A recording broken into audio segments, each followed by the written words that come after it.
भारतीय प्रशासनिक सेवा के अंदर देश और राष्ट्र की सेवा के लिए नई जिम्मेदारियों के साथ आपको ये अवसर मिला है। निश्चित रूप से लौह पुरुष सरदार भाई पटेल जी ने विभाजन के बाद भारत में भारतीय प्रशासनिक सेवा की स्थापना की थी।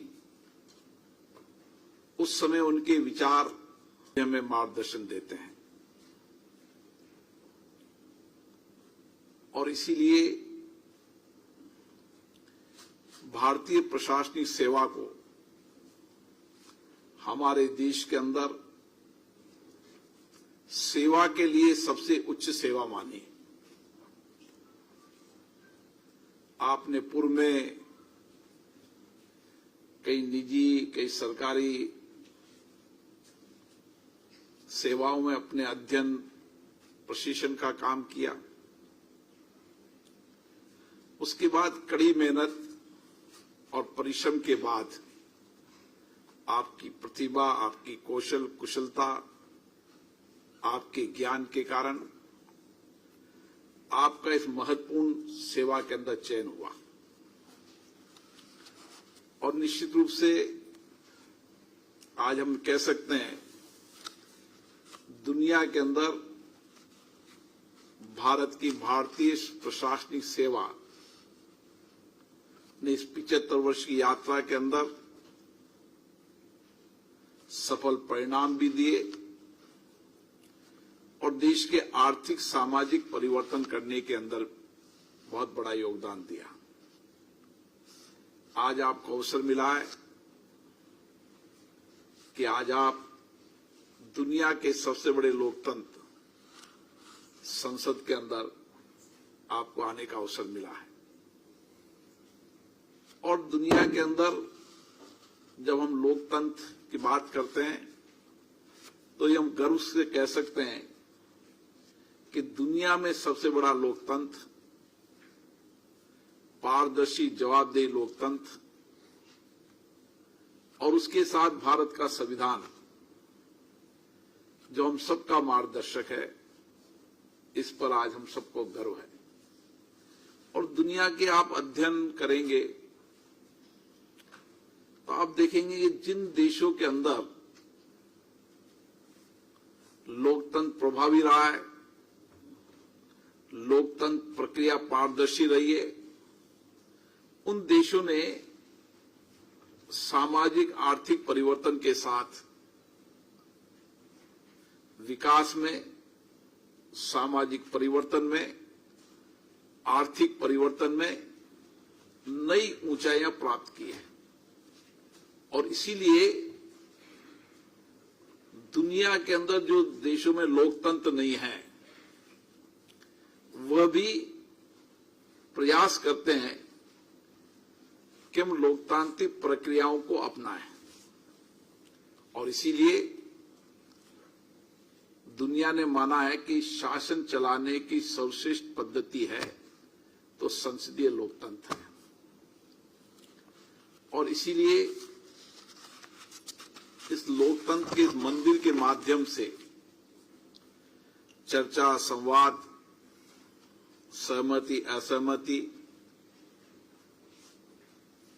कानून बनाने की प्रक्रिया, नीतियों योजनाओं पर चर्चा, वैश्विक मुद्दों पर चर्चा हमारे लोकतंत्र की सबसे बड़ी विशेषता रही है और आज हमें गर्व है कि इसी लोकतंत्र के कारण आज दुनिया में हम सबसे तेजी से बढ़ने वाली अर्थव्यवस्था है, हमारे नेतृत्व की अभूतपूर्व क्षमता, हमारे प्रधानमंत्री माननीय नरेंद्र मोदी जी के नेतृत्व में देश में नए परिवर्तन और वैश्विक चुनौतियों का समाधान भी भारत से निकल रहा है। यह हमारे लोकतंत्र की ताकत है, आप जैसे प्रशासनिक अधिकारियों का सामर्थ्य है। आज हमें गर्व है हमारी सेना पर, उनके शौर्य पर, उनकी वीरता पर, उनके विजन पर कि आज भारत की सेना अपनी शौर्य वीरता की पहचान दुनिया में बनाई और उसके साथ एक लोकतंत्र के अंदर एक नेतृत्व की दिशा होती है। प्रधानमंत्री जी का मार्गदर्शन निश्चित रूप से हमारे सभी सेवा तंत्रों के अंदर पारदर्शिता लाने के साथ, जवाबदेही लाने के साथ एक लंबा प्रयास हुआ है। आप जब इस सेवा में जाएंगे तो आप अब अपनी प्रोफेशनल कोर्स के बाद आप समाज के अंदर जो कुछ भी आपके जीवन के लक्ष्य हैं, जिन विचार से, जिन सपनों को लेकर आप आए, आप अपने जीवन के बेस्ट अनुभवों को, अपनी उत्कृष्ट कुशलता को अब फील्ड में जाकर लोगों के सामाजिक आर्थिक परिवर्तन करने में आपका बहुत बड़ा योगदान होगा। मेरा मानना है कि देश के अंदर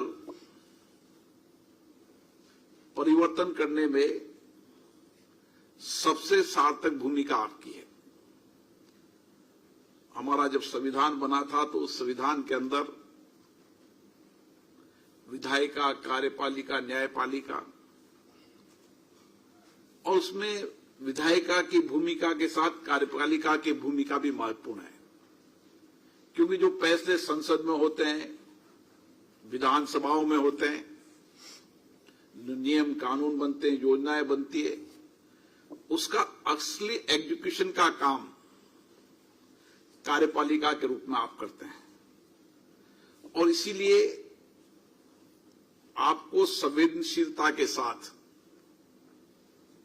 किस तरीके से समाज के अंतिम व्यक्ति के जीवन को परिवर्तन करना है, उसके सामाजिक जीवन को परिवर्तन करना है, उसको आर्थिक सशक्तिकरण की ओर बढ़ना है और विकास के दृष्टिकोण के नए आयाम देने। क्योंकि हमारे जो नए अधिकारी आ रहे हैं, उनकी जहां उत्कृष्टता है, कार्यकुशलता है, वहीं टेक्नोलॉजी के अंदर भी उनका एक लंबा अनुभव हो चुका है। क्योंकि मैं देखता हूं कि भारतीय प्रशासनिक सेवा के अंदर इंजीनियरों की संख्या सबसे ज्यादा रहती है और इसीलिए टेक्नोलॉजी का भी हम उपयोग कर लोगों के जीवन में परिवर्तन ला सकते हैं, शासन में पारदर्शिता ला सकते हैं। और इसीलिए आप जब क्षेत्र में जाएं तो ये मानकर जाएं कि कोई भी अविकसित इलाका है, कोई भी आदिवासी क्षेत्र का इलाका है, कोई भी पिछड़ा इलाका है, हमारा लक्ष्य होना चाहिए कि उस इलाके के अंदर एक नए परिवर्तन का नया दृष्टिकोण देना। और भारतीय प्रशासनिक सेवा के अधिकारी में सामर्थ्य है कि वो उस इलाके के अंदर एक बहुत बड़ा परिवर्तन कर सकता है, सरकार की योजनाओं के माध्यम से भी, अपनी बेहतर कार्यकुशलता से भी और अपने निर्णय फैसलों से भी, और उसके साथ साथ जनता से बेहतर संवाद, संवेदनशीलता के साथ चर्चा, अधिकतम लोगों की बात को सुनना, उनके अनुभवों से निर्णय लेने में आपको सरलता होगी। जितना आपका जनता से संवाद बेहतर रहेगा, उतना ही आप बेहतर परिणाम दे पाएंगे। इसलिए अपनी सेवाओं में हमेशा प्रयास करना कि मुझे इस देश में सर्वश्रेष्ठ सेवा के लिए चुना है, तो सर्वश्रेष्ठ परिणाम भी मैं ही लाऊंगा। मुझे ही बेहतर परिणाम लाने हैं, और पुराने अधिकारियों के अनुभव लाभ के बाद मैंने उस इलाके में क्या परिवर्तन किया, उस मापदंडों के मूल्यांकन के भी प्रयास हमें करते रहना चाहिए। हम रोजाना जब फील्ड में जाएं,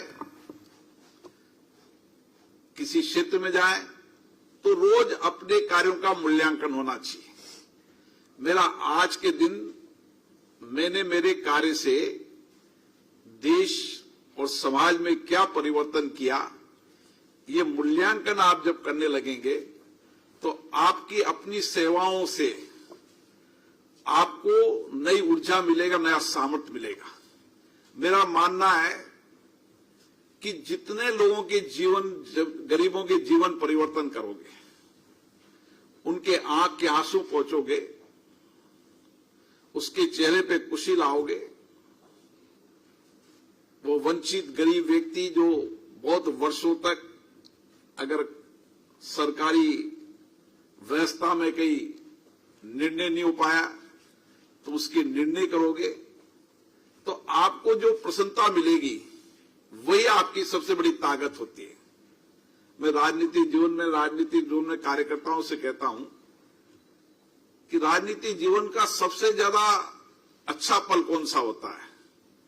मेरा मानना होता है कि राजनीतिक जीवन में काम करने वाला कार्यकर्ता समाज के सबसे अंतिम व्यक्ति के जीवन को बदल दे, उसके सामाजिक आर्थिक जीवन में परिवर्तन कर दें, वो उसके लिए सबसे ज्यादा खुशी का और आत्मसंतुष्टि का सामर्थ्य होता है।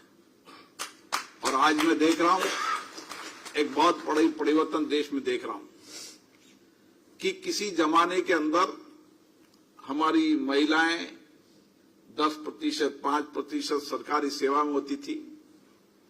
इसी भारतीय प्रशासनिक सेवा में 20 तक 13% महिलाएं होती थी। आज 41% महिलाओं नेतृत्व करेगी। और महिलाओं का विचार और कार्य हमेशा ही संवेदना से भरा पड़ा होता है। संवेदना उनके मन में, विचारों में, उनके कार्य में होती है। और इसीलिए आने वाला समय भारत की 50% से ज्यादा आबादी का योगदान इस देश के अंदर महिलाओं का होने लगेगा। आप देखेंगे कि गांव में आप जाकर किस तरीके से महिलाओं को आत्मनिर्भर बना सकते हैं, आत्मस्वावलंबन बना सकते हैं। उनमें हुनर है, कार्यकुशलता है, काम करने की ललक है। केवल आपने उनके जीवन को दृष्टिकोण देना, दिशा देना है।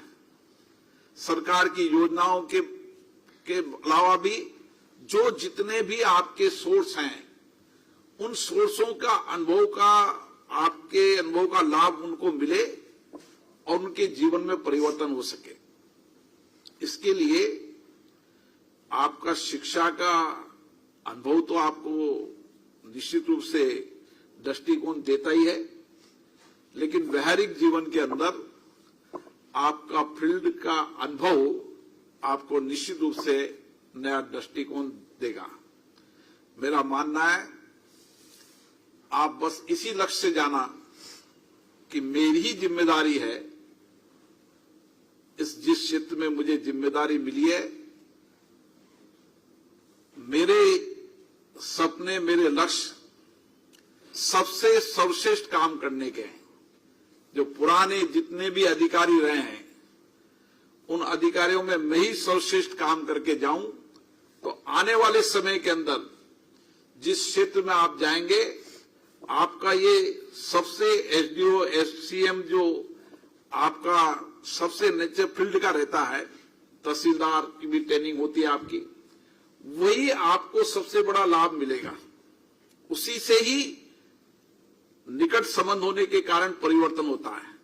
और जो अधिकारी ईमानदारी से, कर्तव्यनिष्ठा से, कड़ी मेहनत से, परिश्रम से जाते हैं, जनता हमेशा वर्षों तक उनको रिकॉग्नाइज करेगी। आपका समय समय पर परिवर्तन होता रहेगा, लेकिन आपने जो परिवर्तन वहां करके गए, आपको खुद को भी आत्मसंतुष्टि मिलेगी, आपको खुद भी गौरव होगा और आप में नए काम करने की प्रेरणा भी मिलेगी। भारत की संसद के अंदर के अनुभवों का लाभ भी आपको लेना है। संविधान सभा की डिबेट, यहां बने कानून, यहां के बनने नियम की प्रक्रिया, यहां पर समय समय पर नीतियों योजनाओं के अंदर लाए गए योजना नीतियों के अंदर परिवर्तन, और सबसे ज्यादा आपको संसद की डिबेट, हर कानून बनते समय उसका क्या लक्ष्य था, उसकी डिबेट को पढ़ना, हर नीति योजनाओं बनते समय किसके लिए नीति बनी थी, योजनाएं क्या बनी है, उसका ठीक से एग्जीक्यूशन कैसे किया जा सकता है, और तीसरा पूरे संविधान की डिबेट को पढ़ना। संविधान की सामर्थ्य आपकी बहुत बड़ी ताकत होगी, आपके अधिकारों के लिए भी, आपके कर्तव्यों के लिए भी। ये मापदंड अपनाकर हम जाएं, निश्चित रूप से आपको लोकतांत्रिक व्यवस्था के अंदर ही लोकतांत्रिक मूल्यों का पालन करते हुए एक श्रेष्ठ सेवाएं देने का संकल्प लक्ष्य होना चाहिए। क्योंकि आप जब यहां से निकलेंगे तो विकसित भारत की यात्रा भी, सपने भी आपके इस यात्रा के साथ चलेंगे। आपके 25 साल में जब आप ज्वाइंट सेक्रेटरी, एडिशनल सेक्रेटरी बनेंगे तो विकसित भारत की यात्रा के अंदर, विकसित भारत बनाने के अंदर सबसे बड़ा योगदान होगा तो आपका योगदान होगा। इसलिए आपको गर्व होगा 2047 के अंदर कि मेरे प्रयासों से इस लोकतांत्रिक व्यवस्था के अंदर मैं भी इसका एक अंग रहा हूं जो विकसित भारत के सपनों को पूरा कर पाए। और मुझे आशा है कि जिस तरीके से देश आगे बढ़ रहा है, जिस सामर्थ्य के साथ देश आगे बढ़ रहा है, उस सामर्थ्य के अंदर आपका भी योगदान हो, हम विकसित भारत के सपनों और लक्ष्यों को जल्दी पूरा कर पाएं, हर क्षेत्र में पूरा कर पाएं, और जिस क्षेत्र में कमी है, आप जैसे अनुभवी अधिकारियों का लाभ मिलकर उस कमियों को पूरा करते हुए हम लक्ष्यों को पूरा कर पाएं। आप यहां पर पधारे, आप सबका हार्दिक अभिनंदन है, स्वागत है, और नए सपने, नए विचार, नए दृष्टिकोण के साथ आप अपनी सेवाएं देंगे। आपको बहुत बहुत धन्यवाद।